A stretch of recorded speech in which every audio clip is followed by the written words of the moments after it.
দর্শক, আমরা অত্যন্ত দুঃখের সঙ্গে জানাচ্ছি বিএনপি চেয়ারপারসন ও সাবেক প্রধানমন্ত্রী বেগম খালেদা জিয়া আর নেই। আজ সকাল 6টায় রাজধানীর এভারকেয়ার হাসপাতালে শেষ নিঃশ্বাস ত্যাগ করেন তিনি।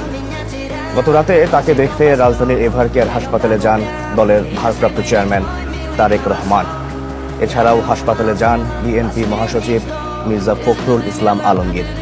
এর আগে হাসপাতালে গিয়েছিলেন খালেদা জিয়ার জ্যেষ্ঠ পুত্রবধূ ডাক্তার জুবাইদা রহমান, বড় বোন সেলিনা ইসলাম, ছোট ভাই শামীম ইস্কান্দার, তারেক রহমানের মেয়ে জাইমা রহমান ও আরাফাত রহমান কোকোর মেয়ে জাহিয়া রহমান।